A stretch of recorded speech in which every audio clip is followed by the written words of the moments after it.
Welcome back. You're watching Talk Asia. Our special guest today is Jim Rogers. Do you ever sort of pinch yourself that a boy from Alabama, who, in a town so small, I think the family telephone number was number 5, that you became a king of Wall Street, you became an author, a best-selling author, an inveterate globetrotter, and a very wealthy man along the way? Did you ever imagine it would end up like this?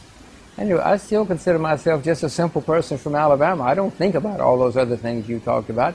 I don't have much use for money. I don't own a car. My wife owns a car now.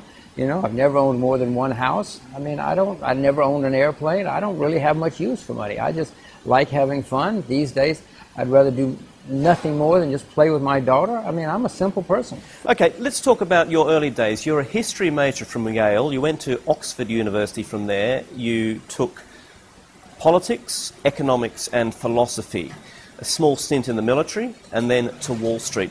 The Wall Street doesn't quite fit into that picture. Why Wall Street?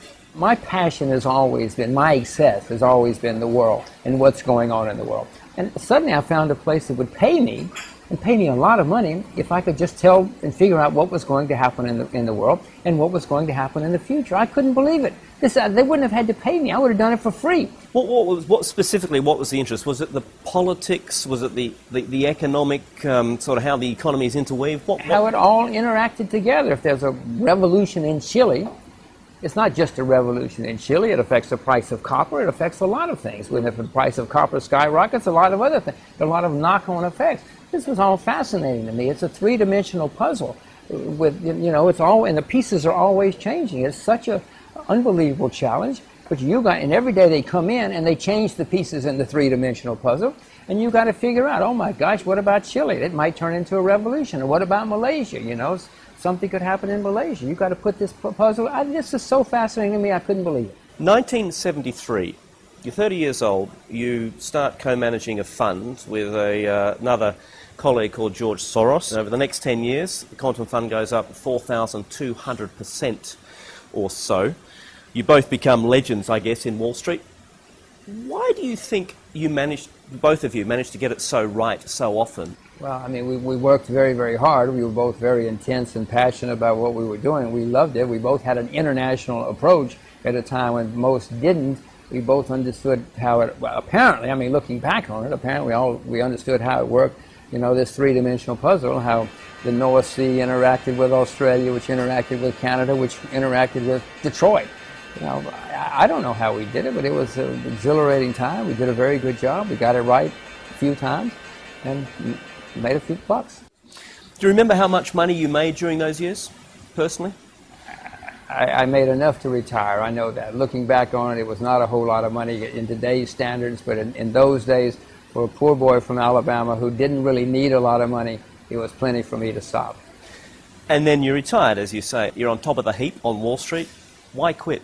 I'd always wanted to have more than one career. Since I was like 17 years old, I used to say, I'm going to do more than one thing in life. I always wanted to see the world on a motorcycle. I mean, and I didn't need much money. I mean, as I said, I'm a simple person, so I didn't need a whole lot of money. I used to think if I could get $12,000, I could go around the world. This is a long time ago, you know. Well, you famously wrote a book from your travels, Investment Biker. Did you set out with the idea of writing a book about your travels and looking specifically at investment opportunities along the way? No, I certainly didn't plan to write a book. The only reason I wrote a book is because the night I got back, I happened to be sitting next to the head of a magazine, and he said, I want to do a story about this. And that turned into a book. What sort of investments do you remember making in those days? I mean, what are the wackier ones? Well, I remember in 1991 driving into Botswana and saying, my goodness, what is this country? This is a spectacular country. So I went down to find out if they had a stock exchange. They did.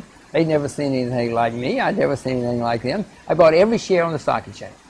But lest you think I'm a big hit, only 7 companies listed on the stock exchange. But I bought bought the lot? No, I bought shares in every company. I didn't buy. No, I didn't buy the country. I know, but as more and more shares came to market over the years, I bought more.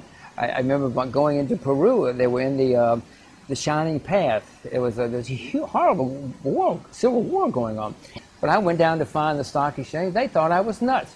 Don't you know there's a war going on in this country? So I went down and bought shares, which turned out to be terrific. No, I had a few things that turned out to be fine. How did this trip, this personal odyssey really, how did it change your views on investing? Well, it made me understand even more that if you see the world from the ground up, you really understand it a whole lot better than if you read about it in the press, or if you fly into an international airport and get a limousine down to the five-star hotel and go see the government minister. Listen, I know what he's going to say. I can say it better than he can, Andrew. I've been doing this for 40 years. And most analysts still do that, do you think? Of course if they do it. If they even do that much. Most of them don't even need to go home. They just sit and watch CNN and see how the world is, or so they think. 10 years later, you wrote another book. Just on the broader sense, what were the trends you discovered, or what had changed globally in those 10 years which you could lock onto as an investor? Well, you can certainly see in spades the rise of Asia and the rise of China. Just unbelievable changes that are taking place. Different country, different world. You could also see that Russia continued to disintegrate and fall apart, and that there was nobody putting any money into infrastructure or into capital improvement or to productive capacity. Africa, you could see parts of Africa.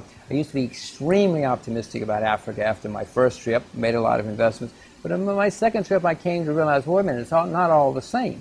There are over 50 countries in Africa. And a lot of these guys come in, they do well for a while, but then power corrupts. Now, I've read about power corrupts all my life. Boy, you get to some of these countries and you see it in spades. Boy, it hits you in the head. Just want to go back to your motorbike trip.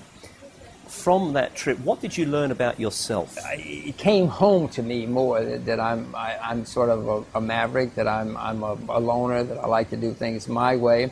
And that's okay. There's nothing wrong with it. People have to learn about themselves. And I guess at times in my life I didn't quite understand it, or tried to be somebody that I wasn't.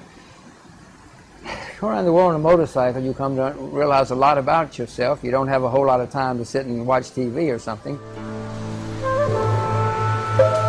Me, as an average Joe, has $20,000 US to spend as an investment. What would you advise me to do with it?